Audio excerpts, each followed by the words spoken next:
Hey, everybody. Happy Tuesday. Welcome back to the podcast. It is the Podcast Daily, and a bigger welcome back to Bill Landis, who had a just lengthy vacation over the last 10 days or so. Oh, wait, no, that must have been somebody else. He's been working much harder at his new full-time job as a father.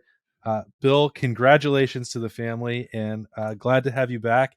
For the 15 minutes. You could be taking a nap right now, and instead you chose to talk to me. That's a big mistake on your part. Yeah, I wondered if it was a mistake on my part as well. Thank you, first of all. I think I'm getting a little stir crazy, so I was ready to get back to this. And I don't know. I don't envision my vacations having so many dirty diapers, so I wouldn't quite call it call it that. But yeah, I'm glad to be back. Okay. I mean, everybody wanted to know.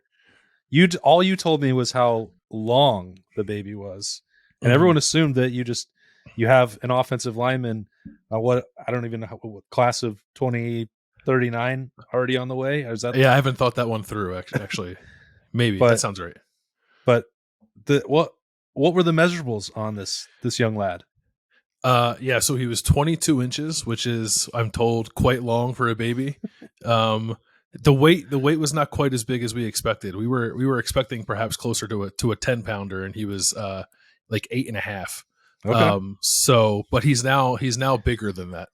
So I guess it's a thing where babies lose weight initially, and it takes them a while to get back to their birth weight. He is back to his birth weight and then some after a short 2 weeks. So I think he'll end up being pretty big.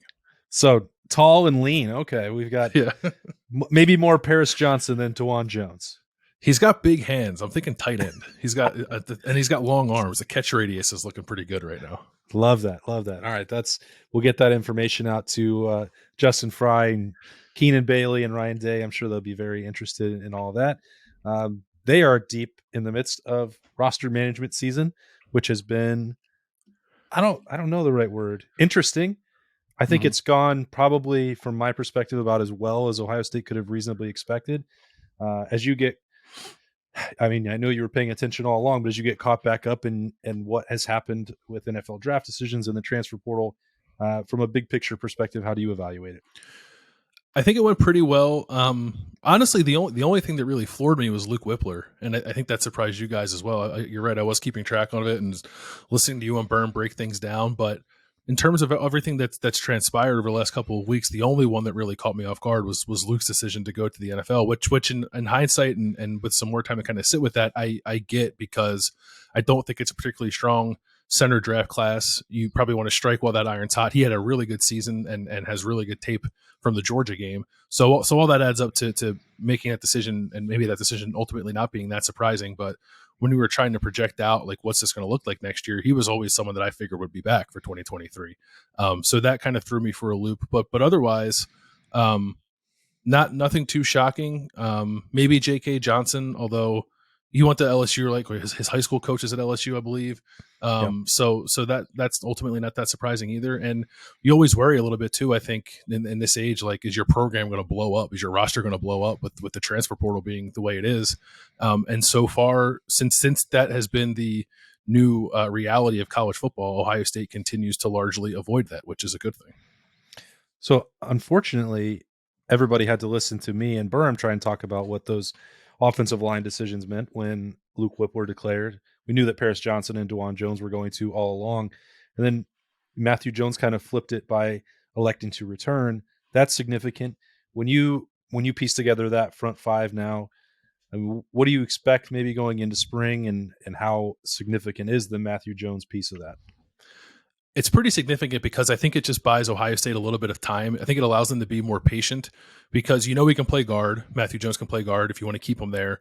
He has experience playing center, although I can't recall if he's actually played center in a game, but I know he's done it at practice.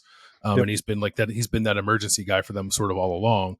So I think you probably try him out there and see what sticks, but because you can kind of move him back and forth, you can sort of assess the other areas of the line and I guess determine, well, if we move Matt from guard, do we like what we have as potential replacement there more than if we had to put a potential replacement that's already on the roster at center?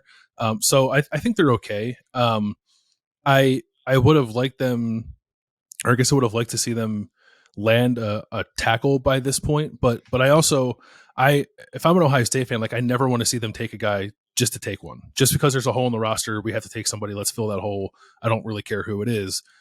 They were pretty selective, it seemed like, with who they offered. Obviously, they didn't get any of those players. There will probably be more coming in the portal in May, so that's something that you can reassess at the end of spring ball. And in the meantime, a guy like Zen Mohalski gets probably a little bit of a tryout to see if he can't do it at left tackle, which is probably beneficial for him as well. So I guess on one hand, it was probably discouraging to see them not land a tackle, but on the other side of that, I think I would be thankful that they didn't hit the panic button and can sort of let this play out through spring and see how the pieces come together. Yeah, I think that's sort of my understanding for the way that Ohio State views this. They looked at guys that they thought could fit, both in terms of veteran experience, playing right away, culture fit, all that stuff, and they offered those guys. I mean, they were involved with 4 or 5 offensive tackles. It wasn't like they sat on their hands and they came up short in all of them. From that perspective, certainly I'm surprised by that, given the opportunity that Ohio State had to offer with a veteran guy coming in, and you see what's happened with Ohio State's offensive tackles going to the next level over the last couple of years, and Paris and Dewan continuing that now. The opportunity that they would have had to compete for that job right away and to compete for championships, you would have thought that would resonate a little bit more. Obviously, sometimes what you're pitching is not the same, or somebody has a desire to want to play closer to where they grew up. And you have to understand all that. Just because you're Ohio State doesn't mean you're automatically going to win every single recruiting or transfer portal battle. It has to make sense for the other guys as well. But the way Ohio State views it now is there's going to be more people in that boat in May that they are going to be able to evaluate and bring in. I know that that's true at tackle and at corner, where Ohio State's now in this mode of, okay, didn't work out at this point going into the middle of January. You have an opportunity down the road, but what you get to do in the short term is what you talked about, Bill, with Zen Mohalski, where, okay, that's 5 or 6 extra reps a day that you can give to a younger guy to bring him along. On a day-to-day basis, that doesn't seem like a lot, but by the end of 15 practices, maybe it adds up to a body of work where Ohio State feels more comfortable at tackle.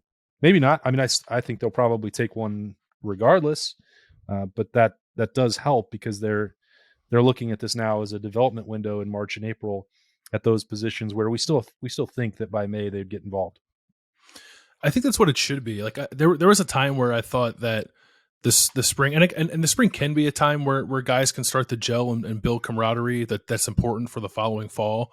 But I think more and more I've come around to the idea that it is more about development and individual development more than it is anything else during spring ball, during those 15 practices. So if they wanted to hedge more on that side and give a guy like Zen a longer look, maybe even give like George Fitzpatrick a look. And these are young players who arrived at playing offensive tackle a little later in their high school process, are still developing physically.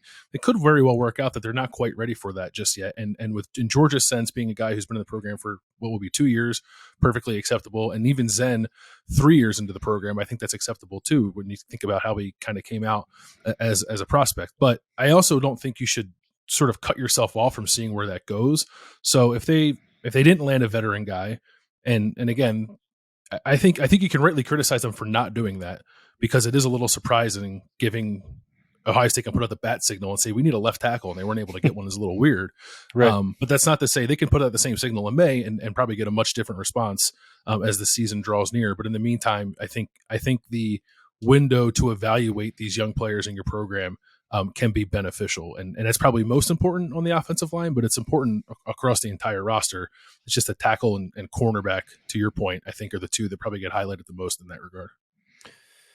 You said on the message board on ohiostate.rivals.com on Monday that you still weren't convinced that maybe CJ was still coming back. Yeah. Having some fun, I guess. I don't like it was. I was trying to think, like, Justin Fields waited this long to announce, right? And I believe Dwayne did as well. I will say, of all three of those scenarios, this was the one where I was like, this something here is like maybe. And toward the end of last week, that started to change. But the beginning of the process, like, I don't know, maybe. And the NIL game changes that. But like, this kid might be the number one pick in the draft, and it would have been awesome to see him, one, come back and play at Ohio State, two, to maybe like set that precedent a little bit in a way that it's not quite been set just yet. But I think it was probably the correct decision for CJ to go into the NFL in a class where he has a shot at being the top quarterback.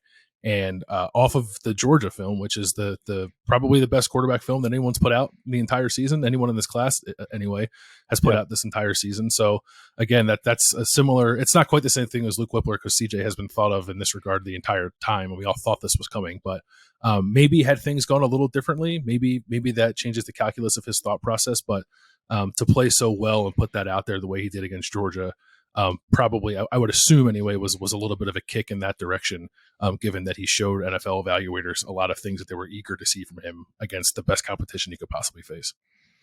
So is it too early to, I mean, everybody's already talking about Kyle McCord and Devin Brown. They were talking about it even before the Peach Bowl. Yeah. Probably well before that. Does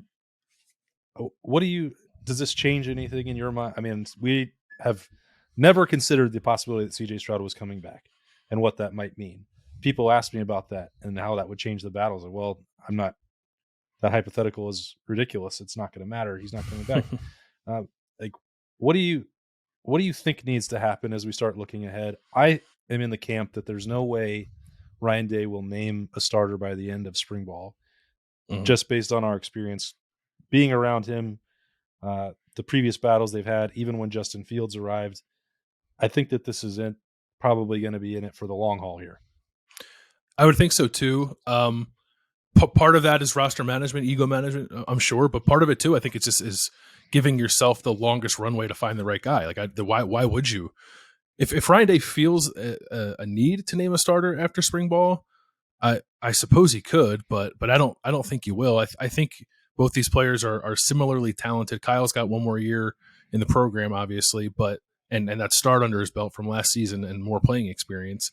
But I don't, and that gives him a lot, I guess, in terms of leg up in the competition. But I would imagine that Ryan Day is going to treat this as 50-50. I don't think it's just going to be like, okay, Kyle, you're the next man up. You're taking the snaps with the ones, and Devin will work you in as we can, but you're still the number two.